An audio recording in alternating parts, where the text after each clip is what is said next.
You may have noticed in the previous examples that I listed more obstacles than I listed advantages, and this should be the case in most rhetorical situations, because if there were more advantages within a rhetorical situation, there would be less need for the writer to say anything.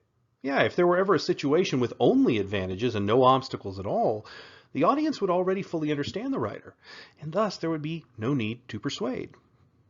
So as a general rule, when analyzing the rhetorical situation of a text, you always want to look for more rhetorical obstacles than advantages. So where exactly do rhetorical constraints come from? Well, they arise from the various relationships between the elements of the rhetorical situation, specifically between the writer, message, audience, and context interactions. However, they are shaped somewhat by the exigence and purpose as well. You may recall this diagram from the previous lesson. This is the Aristotelian triangle, which demonstrates the relationship between each element in the rhetorical situation. We have the writer, message, and audience, which each intersect, and then the context circle, which also intersects each point of intersection on the triangle. These intersection points are where our rhetorical obstacles and advantages come from. Yeah, if we look at each point here, we have writer message obstacles, we have message audience obstacles, and we have audience writer obstacles. And each of those obstacles are related to context as well, because message audience obstacles are affected by when and where the text is being delivered, because a certain message may sound differently or appeal differently to different audiences depending on when and where the text is taking place. As you can see on my chart here, I didn't have any writer message obstacles for this particular text, but there were many message audience obstacles. And I also found one audience writer obstacle. You're never going to have a perfect balance among all three. In some texts, you'll have more in one place than another. Here we have a lot of message audience obstacles, and that just makes sense for what Martin Luther King was doing. He was, after all, delivering a message that was considered very radical at the time. So it just stands to reason that there would be more message audience obstacles than anything else. Looking at his rhetorical advantages, we see that there's one writer message advantage, one message audience advantage, and I couldn't think of any audience writer advantages here. And the reason I couldn't think of any is because, again, he was a widely villainized figure at this point in history. And so not most, but a lot of his audience members didn't have a lot of nice things to say about him, didn't think very highly of him. So he doesn't have a lot of advantages in that department.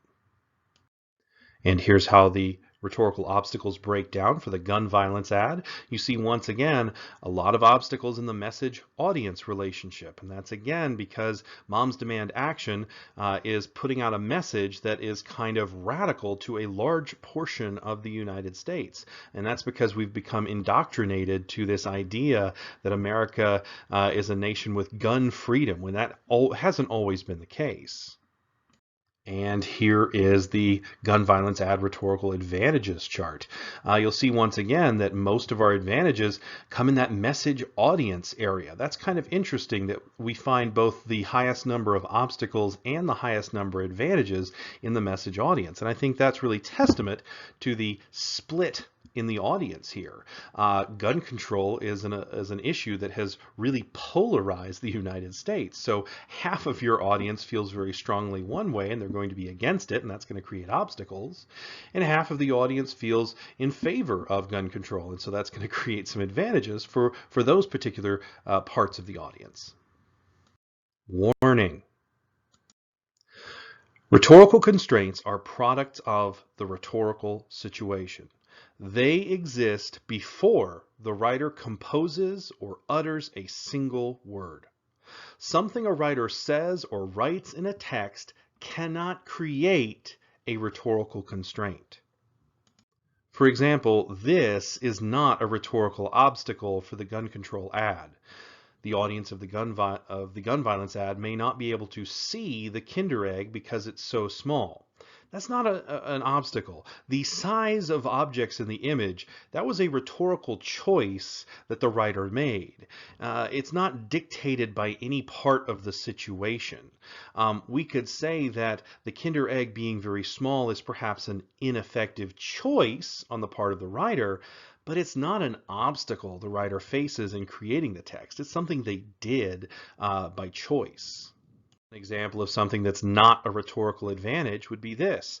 In the gun control ad, the use of muted colors makes the mood seem darker, which would help them get this very drastic message out. Well, no. That's not an advantage in the situation.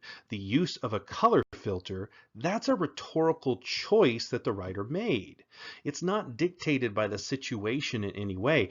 We could perhaps say that this is an effective choice, but it's not a rhetorical advantage. It's not something the writer utilizes to create the text. It's a choice that they made. So again, constraints have to arise from the situation before the writer rather, has written a single word. Sometimes constraints may initially appear to contradict one another. You might see a rhetorical obstacle, for instance, and a rhetorical advantage that would seem to be at odds with one another. Sometimes, though, this can be easily explained by examining multiple audiences. For instance, we see two seemingly contradictory obstacle-advantage pairs in the Martin Luther King Jr. speech.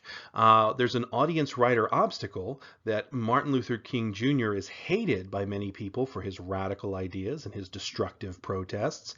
But there's also an audience-writer advantage because Martin Luther King Jr. is fighting for noble ideals that would help a lot of people, making him appear very good-willed and benevolent in the eyes of many.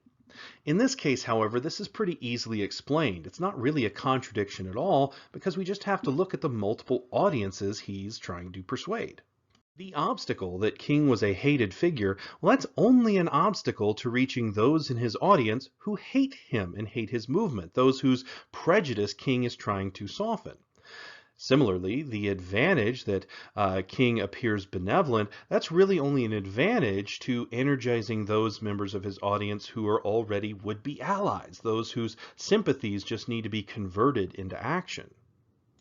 Other times, when you see seemingly contradictory obstacles and advantages, the audience might be the same, but the seemingly contradictory advantage is being used to overcome the obstacle. If that sounds a little weird, here's an example of what I'm talking about. Let's look back at John Winthrop's speech. There's an audience message obstacle in Winthrop's way. Winthrop's audience may be irritated with one another on board the boat because the boat is small and it's at sea for a very long time, and that makes people more irritated and less willing to work together. There's also an audience message advantage, though, that Winthrop's audience, they're all bound by the same doctrines of Christianity, which demand that their followers love one another and work together. In this situation, we have just the one audience, so here the advantage is utilized to help him overcome the obstacle. He reminds the Puritans on the ship that they are Christians and they are bound by their faith to love one another.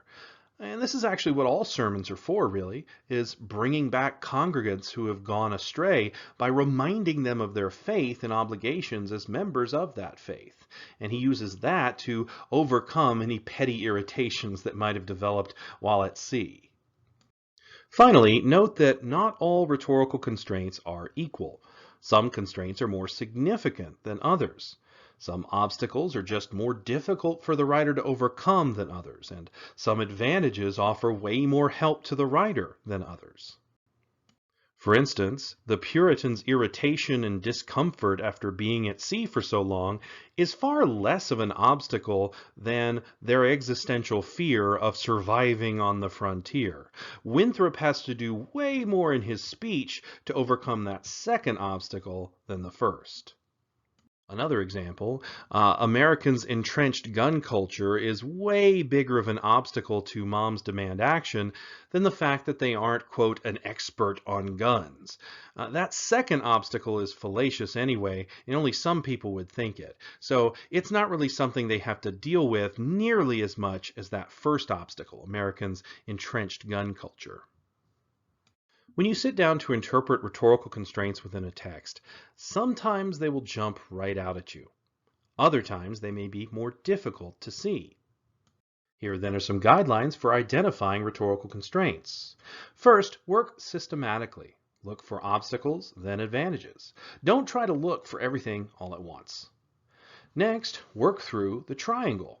Pick one of the 3 points on the Aristotelian triangle, one of the 3 relationships, and start there. Then move on to the next point, and then the final point. Next, always work with what's there. Only consider obstacles that the writer clearly deals with in the text. There's no point in identifying obstacles that the writer doesn't address at all.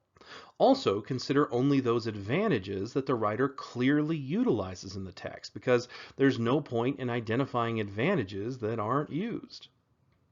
Think about human nature. In all rhetorical situations, we have humans communicating with other humans, and humans are predictable. We all react similarly to similar conditions. Try to predict what the audience would already be thinking, what they would already be feeling, and how they would already perceive the writer before the text begins. Finally, try working backwards. In an effective piece of writing, the things the writer says will be purposefully designed to address something within the situation. So you can look at what the writer says and work backwards to figure out what obstacles they were attempting to overcome and what advantages they might have been attempting to utilize.